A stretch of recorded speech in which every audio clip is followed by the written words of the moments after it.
Okay guys, don't hate me. I didn't love this arc either. Ugh. I love the information that we got. I love getting some answers to things such as Erin's dad and like I'm kind of blown away by a lot of the information we're given. But this was a very info dumpy arc. There was so much exposition.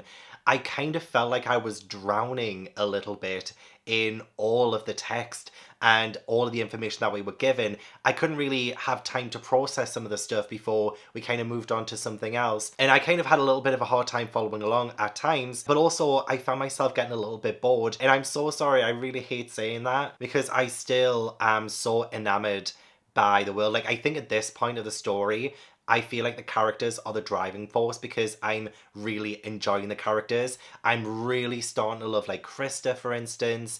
Erin is really coming through and is showing like true main character energy. Other people have taken a little bit of a backseat, like Mikasa. She hasn't really done too much, even though I think she's still one of my favorites. But I think at this point in the game, I guess the characters are overtaking the plot for me. Whereas to begin with, it was the plot, it was the world building, it was the mystery of what's going on in the world that was my biggest takeaway from the series and what I was enjoying the most about the early parts of the series. And now we kind of moved. So like it is focusing on world building now, but I'm kind of more invested in the characters at this point. So I don't know if those things are like clashing for me at the minute. Because we're getting so much history and so much information, it meant that characters didn't really, well, some of the characters didn't really get to shine a lot. Although I will say that this was definitely like Krista's arc. This was also Erin's arc. Also some really good stuff with Levi. But I'm just not a fan of political stuff. I'm not really a fan of political fantasies. And I think this arc just dealt so much with politics and overthrowing the royal government and the plans to do that. I mean, yes, it's exciting, but I am not really that invested in that kind of storyline. Just like I'm not really invested in military training storylines, which is what the other arc that I didn't like also focused on. This one was focusing on the politics and overthrowing the government and all of this and the other. Like, yeah, there was like an uprising, there was a rebellion, but it was like more clever and subtle than that. There wasn't like any big battles in order for power or anything. There was more like sneaky stuff. There was more things happening behind the scenes that I think was still really intriguing, but again, just didn't really capture my full imagination. Like the negotiations with the boss of the merchant person, stuff like that was like really heavily focused on. Whereas the things I was most interested in at the start of this arc was things like the idea that the Beast Titan was turning an entire village into Titans. That was really intriguing. Like, I don't know the full backstory there, but I wanted to know more about that. I also really enjoyed the fact that we got more of Historia and like her backstory. I felt so bad for her, the fact that she was kind of sheltered from other kids and other kids would like throw things at her, or like even when she tried to hug her own mother, her mother like pushed her away and she was like kind of like I wish you were dead kind of thing. Like I felt so bad for her, which is why it was like such a great arc for her by the end of it, when her dad Rod Reese, when he is telling her all of this information that we need to know about the royal bloodline and the fact that she is like part of this royal bloodline, but also like, again, I'm like trying to wrap my head around everything. The fact that she has to eat Erin so that she can get the powers back of the Titans from the royal bloodline, because she needs that to stop the Titans. Like, she needs it to save humanity, because Erin's dad killed the Reese family and he stole the powers. And like, as I'm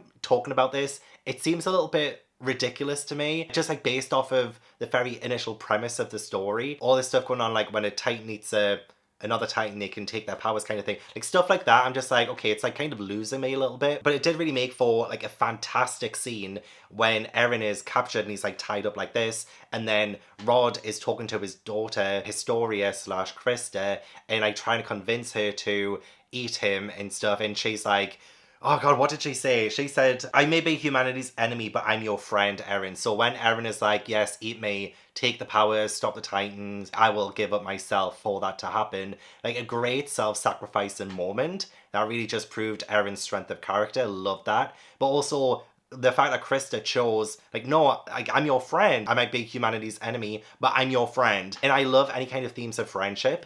And I think that's kind of what this arc lacked until like certain aspects of it, like especially at the end between like Krista and Eren. I loved the building of their friendship and their relationship, especially if Historia is now like 2 months later queen. That's great, but like I don't really care about royal stuff. Like, I really don't care about people being made princesses and queens. And like, I was like, why do we even have a royal family? Because like with royal families, I think they're just like trying to be figureheads that negotiate for peace from other nations. And it was kind of explained that really the king is just there as the symbol of human prosperity. That's what they mentioned. So I was like, okay, I can understand that. They want to have, you know, this civilization where there is like I guess a certain structure to keep things being normal, to give the citizens someone to believe in, I guess, or, you know, just like things like that. I can totally understand that, but I just don't like royal politics. I just don't really care a whole lot for it, especially in the way that I was told. It was just like exposition upon exposition upon exposition. It was like a lot,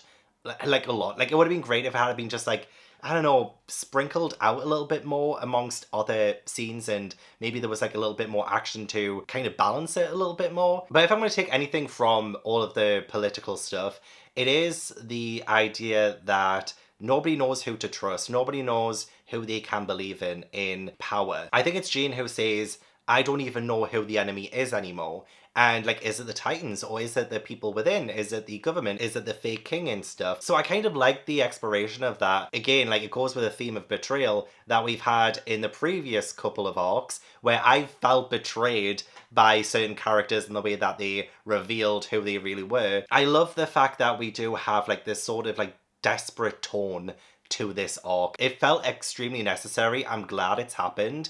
I'm glad that the government was challenged and overturned.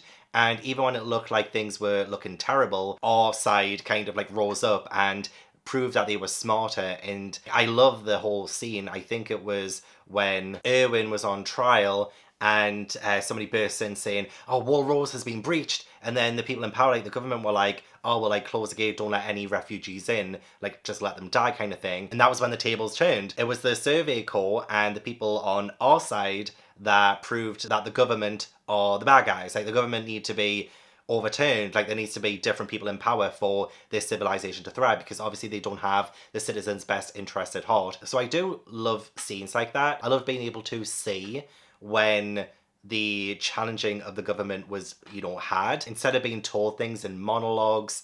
And it just didn't fare very well for me personally. And I don't think this, like, again, I do still have hope for the rest of the series. I don't think this part was written very well. I do like Kenny the Ripper, for instance, and I like the relationship with Levi and his backstory, but I kind of hate how he was introduced. So Levi is on top of a roof with someone else, and just very randomly in the conversation, one of them brings up Kenny the Ripper and how he had killed people. And this is the very first time we ever hear about Kenny the Ripper. And then, like, 2 pages later, maybe even on the next page, Kenny the Ripper appears. I'm like, ugh. I kind of hate that. Like, that was extremely lazy, especially when you see the connection between Levi and Kenny, which, again, I love the connection between them. I love the fact that Kenny had kind of raised Levi in a way. Like, he said, oh, I don't want to be his dad. Like, I'm not the kind of man to be his dad, but I will teach him how to survive, kind of thing. I love that. It really does add so much more levels to Levi, for instance. But I just hate the way that he was introduced, because it just felt like a totally last minute addition. There was no build up to it, and then he just randomly appears. It just, like, it lost me there as well. And I felt my faith in the series loosen a little bit during this arc, because I didn't know what the mangaka was actually planning, or if he actually had a plan. Was the mangaka just winging it and just saying what would happen? I don't know. I still have faith that the rest of the series is going to blow me away and it's going to be amazing. I think I only have 3 arcs left and then it's over. So I think getting this arc out of the way, it was a big thing to learn about what the government were doing, Eren's dad, and him pretty much being a monster, killing Frida. Frida sounded amazing. Killing Frida, taking her powers, and just being a Titan in general. Like, again, I keep being surprised by people turning out to be Titans, even though I shouldn't be at this point. But I have a totally different perspective on Eren's dad now. Like, so different. And now I really do need to know what the hell's in that basement. Is he in the basement? Like, what? Oh my god, the Rod Reese, his Titan, when he gets turned into one, is absolutely disgusting and massive and terrifying and scary. I think you could see its internal organs. Ugh, it was absolutely sick and vile. But I loved that whole sequence. I love the sequence in the cave. I love trying to save Erin and Krista. I just really want to briefly mention this as well because I love this moment so much. It's probably like an underrated moment, but I don't know. I don't know people's feelings on this. But it's when Erin and Armin are talking, and Armin says, what's going to happen if you ever meet Rena and Bertolt again? And then Erin ... I have to kill them. And then Armin says, you want to kill them? And then Erin replies, I have to. So you really do see Erin being so torn about him killing the people who turned out to be the Colossus Titan and the Armored Titan. Like, he has to kill them. He doesn't want to. You can tell that by the fact that he kind of avoided using that word when Armin mentioned it. He has to. And I think that does set the stage for the final 3 arcs. I think there's going to be a huge internal struggle with Erin moving forward that I think is going to be incredibly delicious to watch. Because obviously we'll be building up to the finale at this point now. So I'm just ready for that. So I feel like a necessary arc in the Royal Government arc, just really not a favourite of mine. But I do still think it edges the 104th Training Corps arc. So I'm going to give this one a 5.5 out of 10. I am still so appreciative of all the information that we got. I'm so appreciative that there are some like mysteries that I can kind of envision a little bit better now. But I was just overwhelmed with the information and underwhelmed by the plot, if that makes sense. Shout out to Hange being unhinged though. Left or right, which testicle do you need less? Oh, what an absolute queen. That's my queen right there. I can't wait to see what Queen Historia does, but it's Queen Hange all the way.